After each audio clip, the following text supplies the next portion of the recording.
C'est donc une très grande joie de vous accueillir ici pour cette conférence de presse pour un festival, je dois le dire, qui sera un peu particulier. Vous savez, les conditions sanitaires de notre pays, j'allais dire les conditions sanitaires de la planète, ne sont pas complètement réglées et nous empêchent encore cette année, je dis encore, parce que l'année dernière, il n'a pas pu avoir lieu, encore cette année, de faire ce festival comme nous avons l'habitude de le faire, avec ces queues de files d'attente au festival, ces gens passionnés, cette vie qui tourne autour du Palais du Grand Large, autour de tous les cafés de la place Chateaubriand, autour de tout Saint-Malo, la médiathèque, et je pourrais citer de nombreux autres lieux. Cette année, ce festival, vous allez le suivre sur le net, vous pourrez y aller gratuitement, mais nous avons tout fait pour qu'il puisse avoir lieu quand même, parce que nous pensions, Isabelle Dupuis, moi-même, l'ensemble de mon équipe municipale, pensaient que si nous n'arrivions pas à le faire, eh bien peut-être que ça serait encore plus difficile les années d'après. Donc il fallait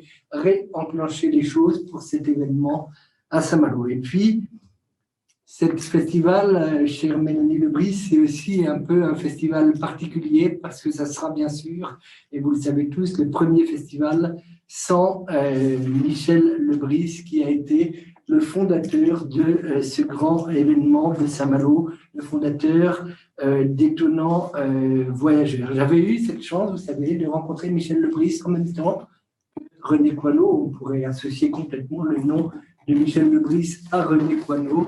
Lors de cette exposition dont Michel Lebris parlait souvent, dont René Coineau parle souvent aussi, cette exposition sur Stevenson qui avait été organisée par l'association France Grande-Bretagne dans la Cour des Dames, ici même au château de Saint-Malo. Et je garde des images très précises de ce moment.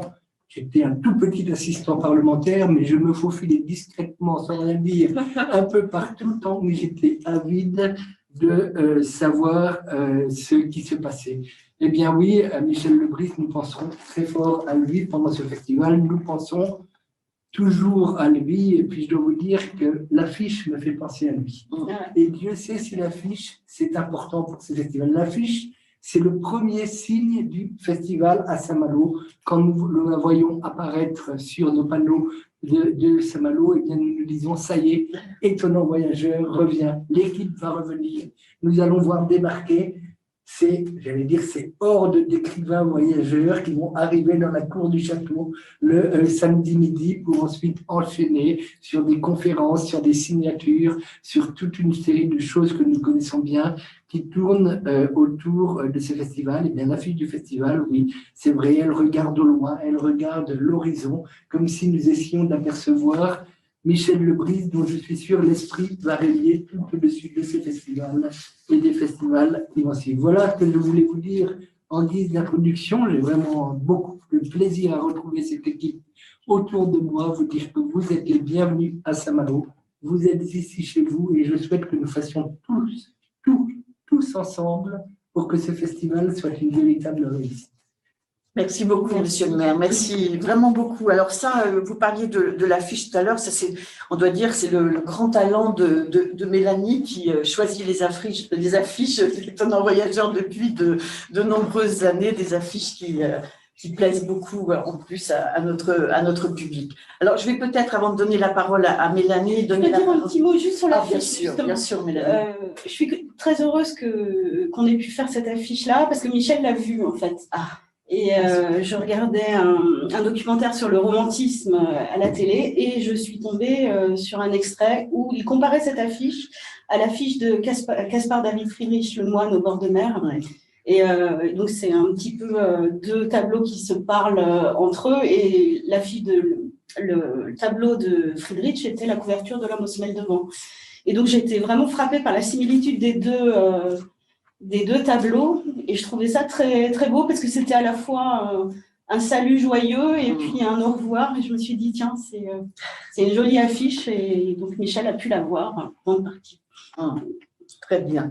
Alors, je vais donner la parole maintenant à Patrice Blanc-Francard. Patrice est vice-président de l'association Étonnant Voyageur. Il a travaillé avec nous aussi à la programmation du cinéma pendant quelques années, à la programmation des films du festival Étonnant Voyageur. Et puis, bien sûr, le nom de Patrice Blanc-Francard est très familier à beaucoup de personnes, je crois.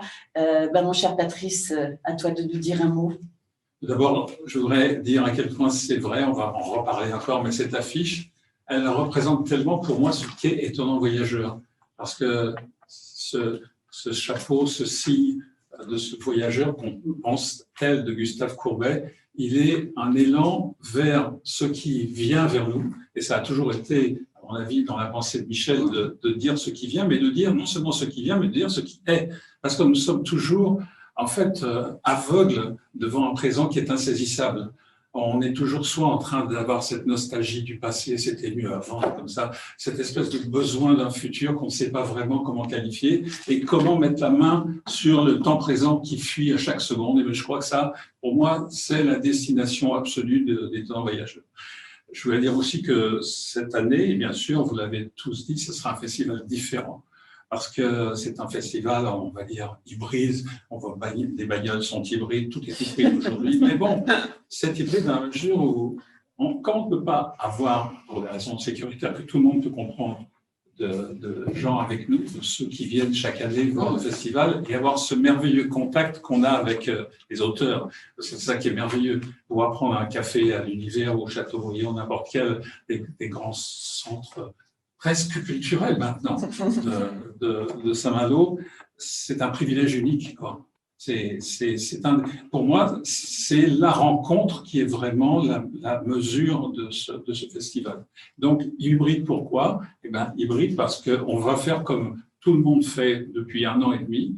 On va se regarder de temps en temps à travers cette étrange lucarne qui est maintenant devenue l'ordinateur.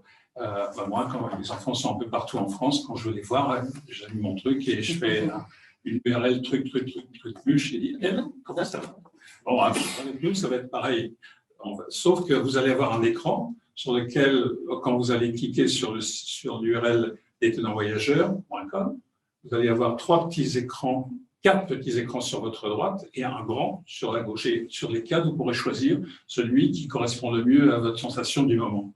Et puis, bon, voilà, c'est aussi un moyen d'allier aujourd'hui ce qu'on appelle le numérique sans nier ce que, en tant qu'amateur de musique, j'appellerais l'analogue. Alors, est-ce qu'on est vinyle ou est-ce qu'on est CD? Moi, je dirais les deux, mon général.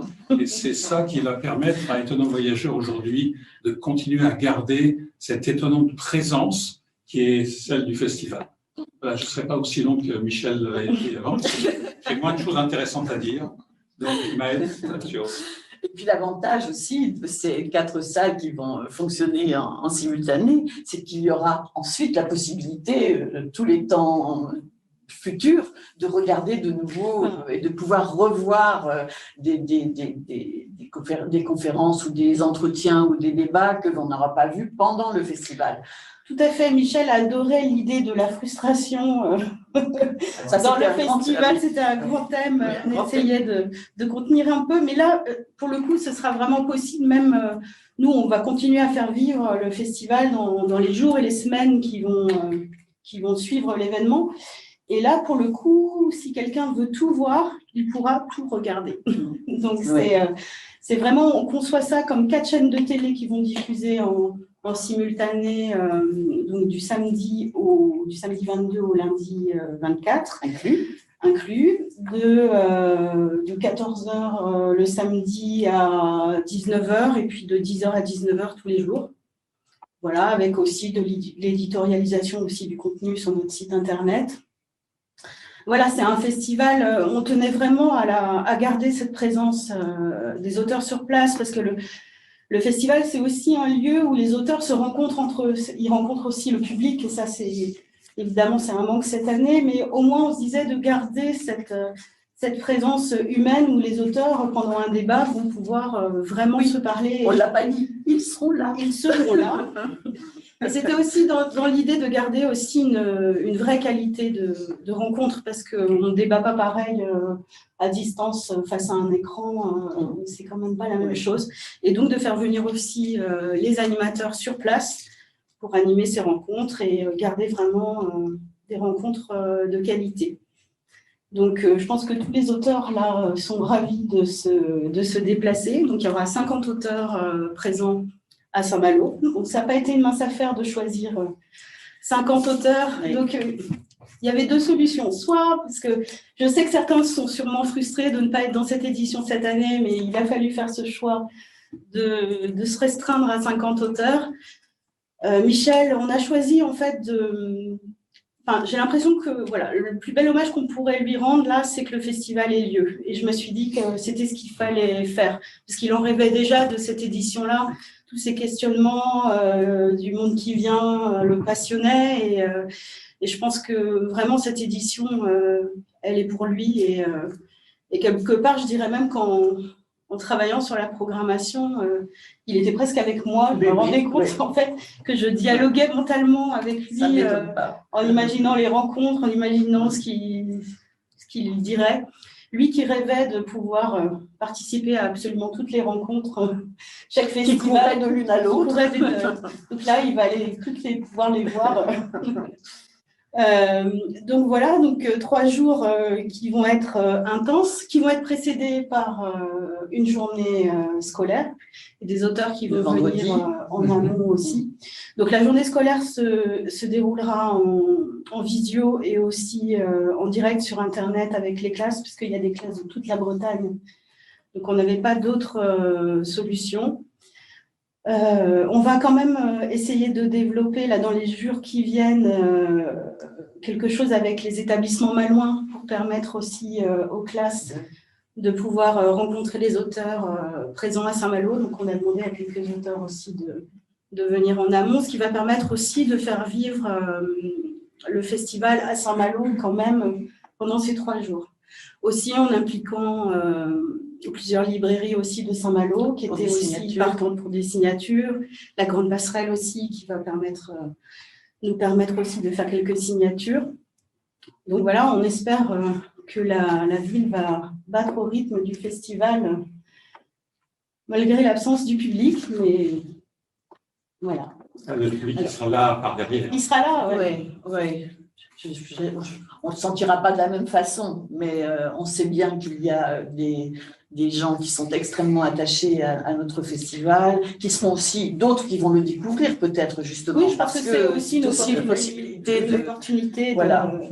de faire connaître le festival. Après, pour rebondir sur ce que tu disais, Patrice, sur le fait qu'on est tout le temps là en train d'essayer de se projeter, justement, c'est ce questionnement des temps présents là qu'on a mis vraiment au cœur des thématiques du festival cette année. Je crois qu'on a tous vécu une année forte en émotions avec le contexte sanitaire, avec tous les questionnements sur le climat, voilà, ce questionnement, je trouve que cette expérience du confinement, en fait, nous a tous amenés aussi à, tout d'un coup, nous forcer à repenser aussi au présent. Et je trouve que là, c'est aussi une occasion d'explorer toute cette dimension-là.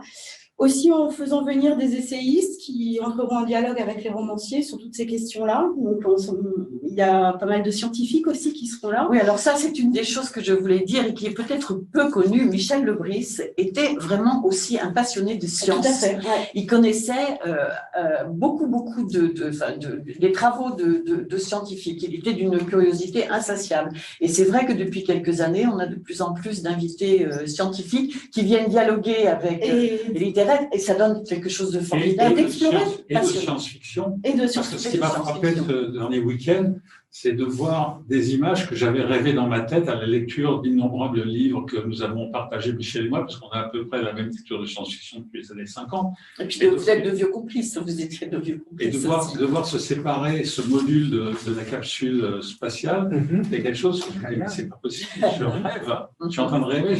Et donc, en fait, il y a beaucoup d'invités qui viennent du monde de la science, et il y a à peine une vingtaine d'années, on vous disait, mais soyons sérieux, jeune homme, ceci c'est de la science-fiction. Aujourd'hui, je pense que la science-fiction a largement été rattrapée, enfin pour une part d'entre elles, mais c'est ce présent-là qui va être écrit par ces écrivains qui sont des littéraires et aussi des scientifiques. Et c'est étonnant d'ailleurs, parce qu'on s'aperçoit qu'il y a vraiment aussi une dimension poétique aussi dans la science qui est très forte. Et on s'aperçoit aussi que les scientifiques de plus en plus aussi font recours à la fiction, sortent un peu de leur credo habituel pour explorer en fait d'autres biais, d'autres axes. Il y a cette question du décentrement du regard qui est présente depuis plusieurs années aussi dans le festival et qui pour moi est devenue presque aussi une marque du festival. C'est cette manière qu'on a à travers la parole des artistes, à travers la parole des écrivains, de regarder les choses sous un nouvel angle qui nous permet aussi de déployer aussi nos imaginaires. Et là, je tenais vraiment à ce que ce festival soit aussi un moment où on plonge en plein, on explore tous les pouvoirs de la littérature, de l'imaginaire, vraiment dans le prolongement de ce qu'on a fait ces dernières années, mais je trouve que ces questions, particulièrement aujourd'hui, sont assez essentielles. Et c'est vrai que ce lieu de festival, c'est un lieu où les gens de partout se rencontrent, des cultures se frottent, il se passe plein de choses. Et voilà, c'est pour ça que cette présence des auteurs physiquement, pour moi, elle était quand même très importante. Ah oui, puis ça change tout, d'être les uns à côté des autres et de se regarder et de dialoguer ensemble. Oui. Donc l'idée aussi, c'était d'essayer de condenser dans ces 4 chaînes de télé un petit peu tous les aspects du festival Grandeur Nature. Donc de retrouver le café littéraire de Maët, de retrouver une chaîne qui soit dédiée justement aux grands entretiens avec un peu tous ces questionnements autour des temps présents, autour des enjeux de la littérature. Et de la poésie. Et une chaîne dédiée à la poésie autour d'Yvon Lemaine, qui lui aussi est passionné de sciences. Oui, je vais avoir un plateau d'ailleurs avec Yvon Lemaine et Étienne Klein, je pense que ça va être intéressant. Et un autre plateau dédié aux grands entretiens, animé par Jean Lucas. On avait commencé en fait ces grands entretiens en 2019. C'était l'occasion de vraiment rentrer là, d'aller au-delà juste d'un livre, mais de rentrer dans le processus de création en fait de l'auteur, et de prendre vraiment le temps. Donc là, c'est des rencontres qui durent 3/4 d'heure avec un auteur pour le faire parler sur son rapport à la littérature, son rapport au monde, son rapport à la création. Voilà, donc l'idée était vraiment de garder la diversité en fait qu'on trouvait dans le festival, condensée en 4 chaînes. Et comme le festival à ses débuts a apporté en plus de cette dimension de rencontre que Michel a voulu tout de suite, ça a été vraiment, dès qu'on a créé le festival, pas question de faire un salon du livre où les auteurs sont juste derrière les tables. C'était vraiment la rencontre qui primait et on a toujours continué sur cette lancée. Et en plus, on voulait qu'il n'y ait pas seulement le livre, mais qu'il y ait aussi le cinéma, les expositions et les choses. Voilà. Donc, cette année, avec les difficultés qu'on a, mais on va réussir aussi à garder une programmation cinéma avec une 12aine de films qu'on pourra visionner gratuitement via une plateforme qui s'appelle Ciné Capsule, auquel on accédera en fait par notre site internet très simplement. Toujours avec cette idée aussi d'explorer comme on l'explore dans la littérature, dans le festival, des écritures fortes documentaires. Donc là, par exemple, il y a le dernier film de Patricio Guzman, il y a un film magnifique, beaucoup de films sur la nature aussi, comme en littérature cette année. beaucoup de romans aussi. Il faisait appel à la nature, dans le documentaire aussi. Donc voilà, une programmation riche et variée que vous découvrirez en détail dans le dossier de presse. La présence aussi de débats autour de l'imaginaire, parce que c'est quelque chose aussi auquel Michel tenait beaucoup. Et puis, un voyage dans l'histoire, un voyage dans l'imaginaire. Voilà, toujours aussi. Sans oublier ce qui n'est pas dans le dossier de presse, parce que pas encore finalisé, mais qui le sera dans les jours qui viennent, des expositions qui ont été proposées par Alain Mingan et que nous sommes en train de finaliser sur Steve McCurry et sur Antonio Sagal. Possibilité de visionner aussi les visites de ces expositions grâce à Alain Mingan. Et un petit coucou de nos amis québécois aussi, du coup, parce que chaque année, nous avons toujours quelques auteurs québécois présents à Saint-Malo. Donc cette année, on va réaliser en fait des petites interviews en vidéo avec quatre auteurs québécois. Donc c'est en cours en ce moment. Il y aura aussi une jolie place laissée aux illustrateurs. Et ça, c'est intéressant aussi, qui iront dans les classes aussi, je crois, présenter, qui iront dans les classes montrer leur processus de création. Qui participeront aussi à la journée professionnelle le vendredi. Avec Lénaïque Durel. Avec Lénaïque Durel. Passionnée. Ouais. Et ce qui est formidable là, dans le projet auprès des classes, c'est que les illustrateurs vont venir avec leurs originaux à la rencontre des jeunes dans les classes. Comme on ne pouvait pas organiser l'exposition, je pense que la découverte d'un original, c'est toujours quelque chose d'extrêmement émouvant au bureau. Quand les originaux arrivent, tout le monde se précipite et c'est vraiment merveilleux, quoi. Ouais. Et de les voir en vrai pas sous cadre, c'est encore un plus beau cadeau. Alors, je dirais juste un mot du café littéraire, parce que tout le monde ne connaît pas forcément le café littéraire. Pas tout le monde, enfin le principe du café littéraire, ce sont des rencontres effectivement cette année en raison des restrictions sanitaires. Nous recevrons 2 auteurs. Je serai en compagnie comme d'habitude de mes 2 compères qui viennent me rejoindre l'un après l'autre, Pascal Jourdana et Michel Avesca. Et c'est une programmation qui change qui dure, enfin une rencontre qui dure 45 minutes aussi, avec des auteurs que l'on regroupe, 2 auteurs. Voilà, ce ne sont pas des rencontres à thème. Là, on rentre vraiment dans le livre, les lieux, les personnages, etc. Et l'idée, c'est simplement de donner au public l'envie de continuer la rencontre. Citons quelques auteurs pour donner envie. Allez, les auteurs, eh bien, il y a Dany Laferrière, il y a Velibor Kolic, il y a Diane Meur et Céline Curiel. Il y a des nouveaux et des anciens, on va dire. Oui, voilà. Ça, c'est important de le signaler parce qu'il y a toujours des découvertes pendant le festival. Dany Laferrière, c'est un habitué. Ah ben, Dany, c'est un habitué.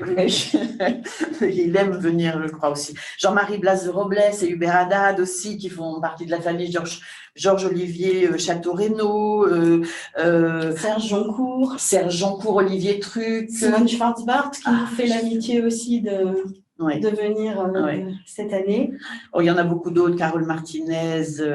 Je voudrais dire aussi que cette année, nous a quitté aussi Gilles Lapouge, qui était un des piliers du festival depuis la première édition. Et on lui rendra un hommage parce que c'était Michel l'aimait énormément. Il a été très affecté par son départ. Il est mort quelques mois avant Michel. Mais alors je me dis que là-haut, qu'est-ce qu'ils doivent se marrer tous ensemble. Bertrand Tavernier aussi, qui nous a quittés, qui était un habitué du festival. Carrière aussi, qui était venu plusieurs fois. Là, vraiment. Voilà. Est-ce qu'on a encore quelque chose à dire qu'on aurait oublié?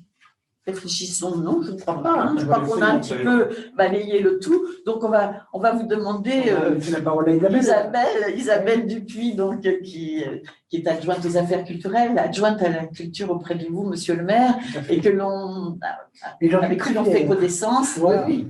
Voilà. Eh bien, c'est à vous. Eh bien, écoutez, je vous remercie, Maïd Chantrel. Moi, je me réjouis à votre suite, à la suite de Monsieur le maire, notamment, et bien d'accueillir cette édition très particulière. Vous disiez Monsieur Blanche Francard, une édition hybride, une édition effectivement tellement singulière, presque paradoxale.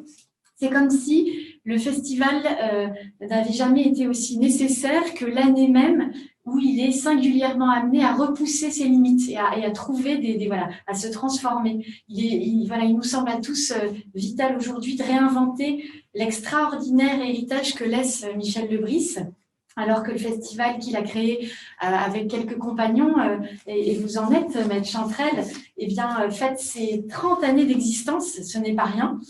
Alors que cette année, eh bien, le prive de son public habituel en présentiel, même si c'est une expression qui est très laide, mais nous nous comprenons.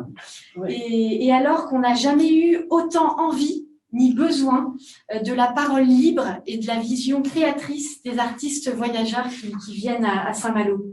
Et puis, à la suite de Monsieur le maire également, je souhaite dire que la ville de Saint-Malo est prête. Elle est prête à accompagner Étonnant Voyageur dans ses nouvelles aventures, toutes aussi étonnantes, généreuses, ouvertes sur le monde. Saint-Malo, c'est une municipalité qui soutient le festival, mais Saint-Malo, ce sont aussi les Malouins, des talents, des audaces, des audacieux, comme nous le savons, des partenaires, des partenariats donc à développer encore, puisqu'ils existent dans la ville et pendant l'année pour accroître, pour densifier, pour faciliter les occasions d'échange autour des grandes questions du monde.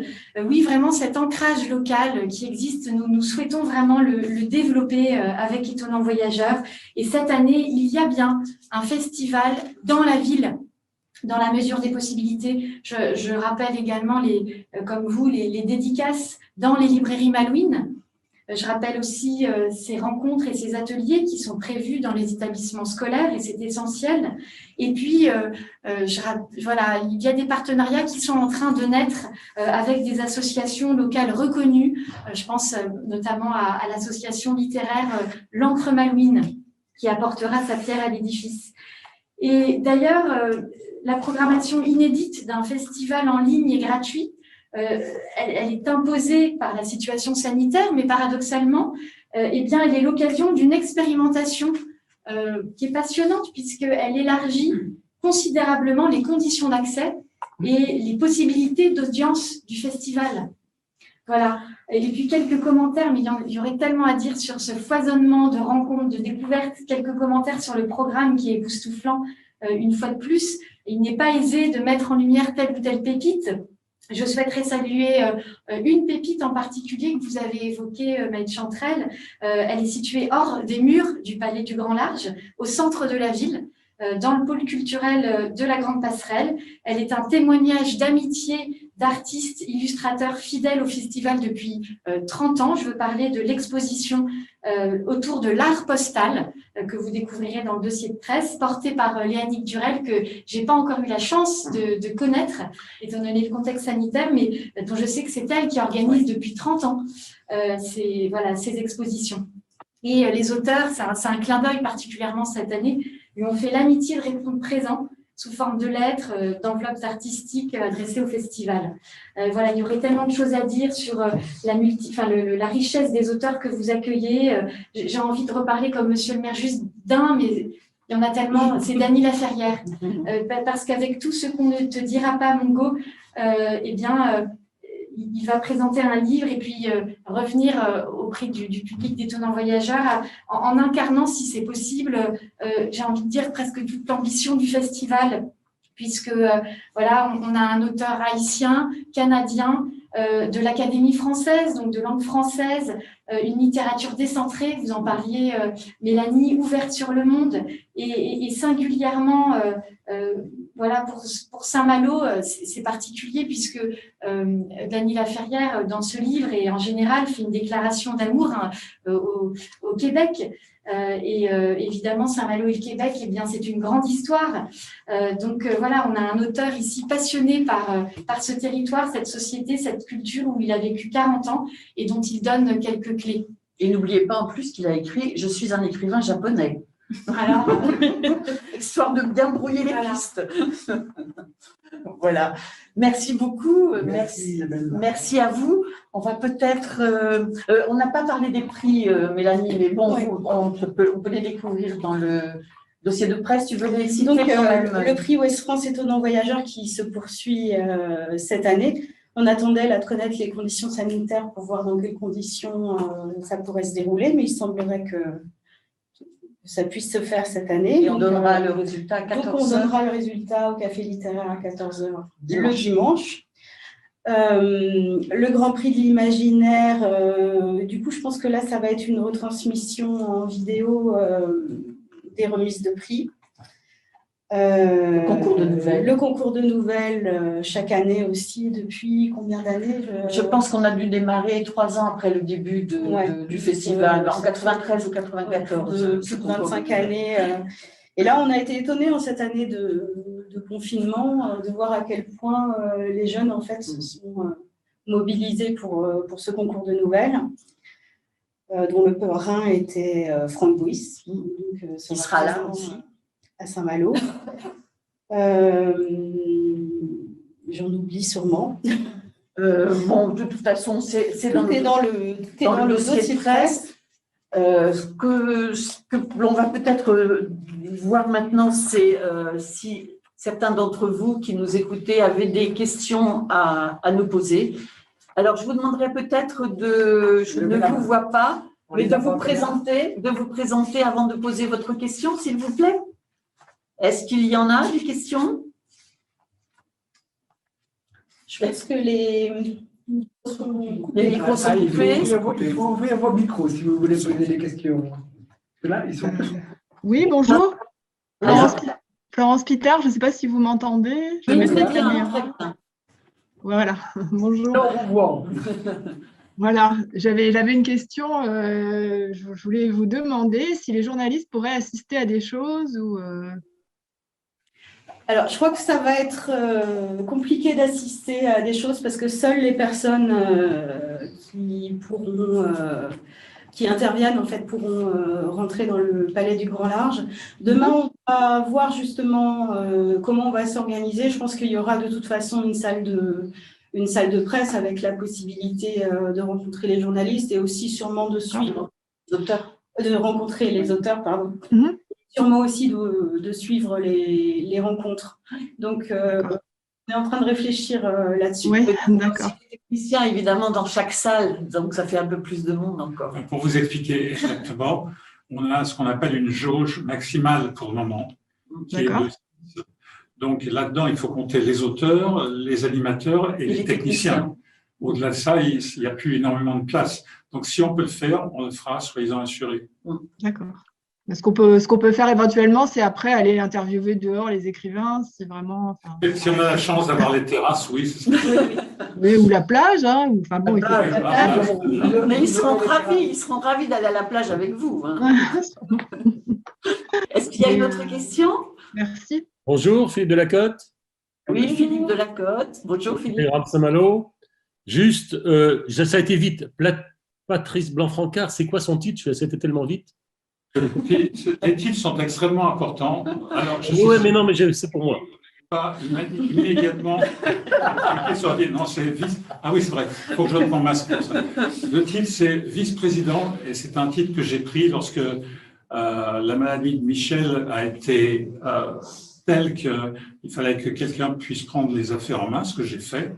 Et donc, pour le moment, je suis vice-président de l'association Étonnant Voyageur. D'accord, merci. Juste une précision concernant les écoles de Bretagne. Là, vous avez dit que… Attendez, je ne sais plus où sont mes notes là. Voilà, je vais les retrouver par là. C'est Mélanie qui parlait effectivement. Oui. On peut savoir un peu combien d'écoles ou combien… Voilà, vendredi, une journée scolaire en visio et en direct sur Internet avec les classes en Bretagne. On peut savoir un peu plus de précision combien de classes Alors, que je regarde… Il y a une vingtaine de classes qui participent à la journée collège. Et à la journée lycée en même temps. Et la journée lycée, ça doit… Les deux confondus, je ne sais plus. Je ne sais pas exactement combien. Ouais, j'ai plus le… C'est Marion qui s'occupe de ça, elle n'est pas avec nous, mais… Et c'est réparti sur toute la Bretagne, j'imagine. Oui, oui, oui. 20, Ça, c'est sur le site, non? Oui, oui, tout Tout sera est- mis sur le Tout site. est sur hein, le Philippe. site, normalement. Ok, pas de souci. Anne Chadevant. Oui, bonjour. Bonjour. J'ai l'impression aussi que ça a peut-être été un petit peu vite à ce moment-là, mais est-ce qu'il est possible de détailler un petit peu les grands thèmes dont il va être question dans ces grands débats dont on a l'habitude, qui se passent habituellement dans l'auditorium? J'imagine que ça va être détaillé dans le dossier de presse, mais Oui, est-ce oui, que vous tout à pouvez fait. quand même nous en dire quelques mots? Alors, pour citer quelques débats, Penser les temps présents, par exemple, un débat avec le philosophe Pierre Cassounogès, Bruno Latour et Étienne Klein. La littérature a-t-elle une couleur de peau, un genre, une classe sociale, avec Dany Laferrière, Rachel Kahn, Thomas Williams. Réflexion sur les pouvoirs de l'imagination, avec Roland Lehoucq, Pierre Cassounogès, Georges-Olivier Château-Renaud. Un débat sur la nature humaine, humaine nature, avec Serge Joncourt, Franck Bouys, Mathias Sénard. Sur l'engagement, en compagnie de Cédric Héroux aussi, qui sera présent, on n'en a pas parlé. Oui, Cédric Héroux sera là. Qui a sorti un livre cette année aussi où il raconte un petit peu tout son itinéraire et comment lui, finalement, de simple citoyen, finalement, il a réussi à faire bouger les choses sur la question de l'aide apportée aux migrants. Donc, il sera là aussi pour témoigner de ce que ça veut dire que de s'engager. Et justement, je lui proposais là de discuter avec deux romancières de la question de l'engagement, qui est cette question-là qui est aussi au centre du livre de Céline Curiol et de celui de Diane Meur. Autour de l'idée « Nous sommes plus grands que nous », qui était la phrase qui a beaucoup marqué tout le monde. C'était c'était en 2016. Ah oui, ouais. Déjà 2016, non? 2016, il me semble. Ouais. Que c'était le titre d'une des éditions du festival. Donc, c'était une manière aussi de rendre hommage à Michel à travers un plateau avec Simone Schwarzbart, qui était aussi très proche aussi de la pensée de Michel et qui comprend bien aussi cette notion-là de transcendance, finalement. Et Jean-Michel Le Boulanger, qui avait fait un livre formidable sur le besoin de culture en temps de crise, que Michel aussi avait postfacé. Une interrogation aussi sur les territoires de l'enfance. Ça, c'est quelque chose qui est très présent dans toute l'œuvre de Michel, où il raconte souvent comment, gamin, il était caché au creux d'un rocher et qu'il entendait le grondement des vagues et qu'il avait cette espèce de rêverie en regardant l'horizon de qu'est-ce qu'il pouvait y avoir au-delà. Et c'est vrai que lui, il expliquait pour l'amour des livres à quel point tout était né en fait dans l'enfance, et quand il écrivait aujourd'hui, il entendait toujours ce grondement des vagues qui résonnaient en lui, et que c'est quelque chose qui était vraiment né dans l'enfance. Et alors, son écriture, c'est comme des vagues, en fait. Et son écriture est effectivement comme des vagues. D'où l'idée aussi là du coup de poser la question à d'autres auteurs pour voir si c'est le cas pour eux, est-ce que la littérature a vraiment pris racine très tôt. Avec Franck Bouys, qui d'ailleurs souvent en parle aussi de l'importance de la littérature dans son enfance, de Carole Martinez, Anna Moy. Un autre grand débat que j'avais intitulé « Emporté par le souffle », qui était l'idée de se questionner sur qu'est-ce que le roman, et de vraiment rentrer dans la question de la construction romanesque.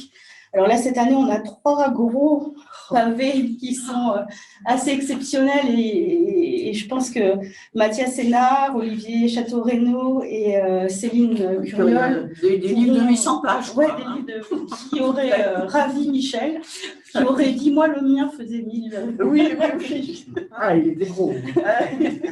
Mais voilà, c'est intéressant de voir, de vraiment rentrer dans la construction du roman et de s'apercevoir. Souvent, Michel me disait, à quel point, des fois, il avait le sentiment que le roman s'écrivait à travers lui, en fait. Et il le dépassait et il se laissait emporter et il se demandait que, oui, quelque chose parlait à travers lui. Et de l'importance aussi, du coup, de laisser les enfants rêver. Et de laisser les enfants rêver. Voilà, un autre grand débat autour de cette nécessité d'un décentrement du regard, avec pour en parler Romain Bertrand, qui est donc un historien qui fait partie de cette école qu'on appelle histoire globale, qui est une manière de revisiter l'histoire en changeant un peu de prisme et qui a sorti un bouquin étonnant qui a fait le tour de quoi? Autour de l'aventure de Magellan, il fait même appel presque au code du roman d'aventure, en fait, pour raconter l'histoire. Donc, c'est aussi quelqu'un qui change de perspective comme ça. Bruno Latour, par exemple, qui a aussi cette démarche de nous appeler à nous décentrer, à changer de cadre de pensée pour imaginer quelque chose de nouveau. Pascal Diby, qui fait l'éthnologie du bureau. Ça paraît anodin, mais il prend toujours un élément très banal comme ça. Et la chambre à coucher. On revisite tout un monde, on voyage dans l'histoire, c'est absolument fabuleux. Donc je me suis dit que ces 3 personnes devaient bien avoir des choses à se raconter. Voilà quelques idées. Vous verrez dans le dossier de presse, les débats sont développés. Et puis voilà, on a tenu aussi à ce que Michel soit présent tout au long de ces débats-là, plutôt que de faire un hommage qui est toujours très difficile à faire à chaud. On s'est dit qu'on voulait qu'il nous accompagne à travers toutes ces rencontres-là. Donc il y aura des lectures d'extraits de ces textes. On reprend aussi certaines thématiques comme l'aventure et l'essence de la fiction, sur lequel on va faire intervenir Jean-Marie Blade-Robles, Franck Bouys, Romain Bertrand. Donc voilà, c'était une manière pour nous que Michel nous accompagne pendant toute cette édition. Voilà, je pense qu'il y a vraiment de quoi faire un choix et passer un moment formidable en écoutant toutes ces rencontres. On prend une dernière question? Il faut peut-être qu'on a encore le temps. Allez-y. Il n'y a pas d'autres questions? Il n'y a pas d'autres questions. Ah, c'est coupé. Ah. C'est coupé le son. Le son est coupé. Si personne… Vous m'entendez? Oui, allez-y. Voilà.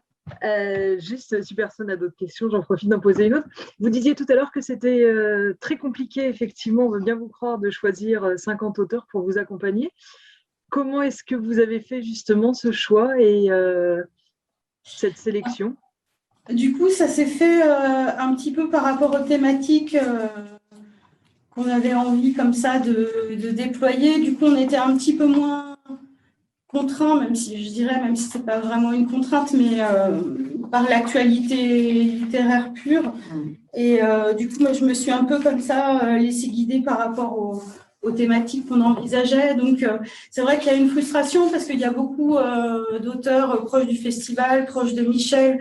Je sais qu'ils auraient vraiment aimé être présents. J'espère qu'ils ne nous voudront pas pour cette année, mais c'est vrai que le temps était tellement court, en fait, pour réussir à construire quelque chose de cohérent. On a été obligé de faire des choix et puis je pense que l'année prochaine, on retrouvera la possibilité d'inviter plus de monde. Voilà, encore une autre question? Oui? Non, la petite main circule.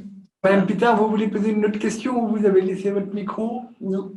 Non, enfin bon, j'en aurais plein, mais je vais lire le dossier de presse. Et puis, d'accord. Oui. Oui, c'était surtout pour les possibilités de rencontres. Il n'y aura pas d'endroit. On va essayer de trouver un endroit, je pense, où les journalistes pourront trouver les auteurs. Je ne sais pas si Laurent, qui est en ligne, veut répondre. De toute façon, on y va demain matin, donc oui, on verra. D'accord. On a une grosse réunion technique demain matin. D'accord. Et bien sûr, ça se passe au Palais du Grand Lin. On l'a bien vu, on l'a bien dit. Oui, d'accord. Oui, parce que nous, c'est vrai qu'on était, je parle pour Ouest France, mais on avait l'habitude d'interviewer plusieurs auteurs pour les mettre dans le journal le lendemain, mais je ne sais pas s'il y a un endroit où ils seront réunis forcément, parce que j'imagine que pour vous, les réunir, c'est un problème techniquement. Donc voilà, c'était ce genre de questions un petit peu pour organiser. Je pense qu'on Laurent va, comme d'habitude, centraliser aussi les demandes et en fonction des plannings d'heures, fixer des rendez-vous. Je ne pense pas que ce soit… Tu peux répondre? Tu es là? Bonjour. Oui, voilà. Bonjour. Oui, enfin, le protocole sanitaire, il va être acté, je pense, lors de la réunion demain au Palais du Grand Large. Et là, on en saura plus sur les espaces, comment est-ce que les circulations peuvent se faire à l'intérieur du Palais du Grand Large. Après, en fonction de ça, moi, je vous recontacterai. Ou alors, parce que Florence, vous me dites que vous êtes intéressé, si les autres journalistes le sont également, vous pouvez me contacter ou contacter Shanaz Bardaï. Et on verra de quelle manière est-ce qu'on peut faire en sorte que vous puissiez rencontrer les auteurs, que ce soit à l'intérieur du Palais du Grand Large si c'est envisageable, ou alors à l'extérieur dans d'autres lieux, peut-être, je ne sais pas, dans les D'accord, merci Laurent. Ouvertes à cette date-là. Voilà. Merci Laurent. Si vous me le permettez, avant de donner la parole à Monsieur le maire pour le mot de la fin, je vais remercier tous ceux grâce à qui ce festival a lieu cette année encore. Le festival Étonnants Voyageurs, je le rappelle, est organisé par l'association Étonnants Voyageurs en coproduction avec la ville de Saint-Malo. Nos partenaires institutionnels cette année sont le Conseil régional de Bretagne, le ministère de la Culture, le Centre national du livre, le département d'Ille-et-Vilaine, l'Organisation internationale de la francophonie. Nos partenaires sont Sophia, la SCAM, la MGEN, la Fondation Jeanne Michalski. Et puis, nous avons des soutiens malouins, entre autres, depuis des années. Assurance, le groupe Courtois Automobile de Saint-Malo qui nous permet d'avoir des autos pour promener des voitures pour promener aller chercher nos auteurs. La marque Bretagne aussi nous soutient. Et puis, nos partenaires médias, Ouest France, Télérama et France Inter. Voilà, je crois que je les ai tous cités. J'espère n'avoir oublié personne. Et Monsieur le maire, je vous laisse le mot de la fin. Merci beaucoup, Maïté. Vraiment, pour moi, je le redis, c'est un grand plaisir d'accueillir Étonnants Voyageurs pour cette édition. On l'a dit à plusieurs reprises, particulière. Je crois pouvoir dire que la frustration qu'aimait Michel Lebris, qui nous rendait parfois un peu mécontents, parce qu'on avait toujours le sentiment d'avoir manqué quelque chose. C'est ça la frustration. La frustration qu'aimait Michel Lebris, elle va exister, parce que je pense que les amateurs d'Étonnants Voyageurs ne pourront pas tout voir en même temps, mais comme ils auront la possibilité après de suivre l'ensemble des débats qu'ils choisiront, cette frustration de ce côté-là, elle sera sans doute moindre. Je crains cependant qu'elle soit quand même très grande, parce que le week-end de Pentecôte à Saint-Malo, je pense que nous allons accueillir beaucoup de monde, qu'il y aura beaucoup de monde dans les rues et qui, comme les journalistes ici présents et que je veux remercier de leur présence, ce sont aussi des partenaires du festival par la retransmission qu'il en faut, et il faut les en remercier. Eh bien, les personnes qui vont fréquenter notre ville pendant le week-end de Pentecôte auront aussi envie d'approcher les écrivains s'ils les voient sur les terrasses des cafés, qui seront en principe réouvert à partir du 19 mars. En tout cas, c'est le vœu 19 mai, excusez-moi, 19 mai. En tout cas, c'est le vœu que je formule, mais aussi sur les plages de Saint-Malo, enfin dans tous les endroits agréables. Je veux vous dire à vous tous qui m'entourez aujourd'hui et ceux qui travaillent avec vous pour l'organisation de ce festival et des festivals précédents, je veux vous remercier.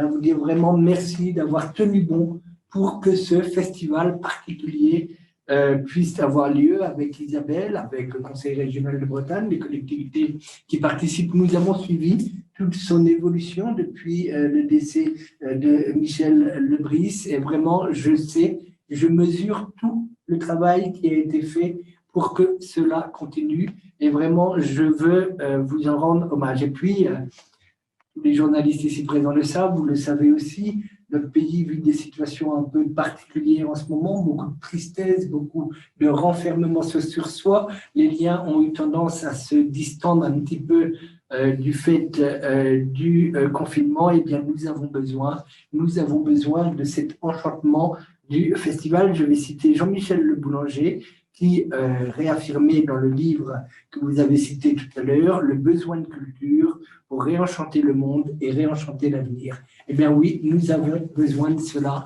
Et merci beaucoup à Étonnant Voyageur de nous l'offrir.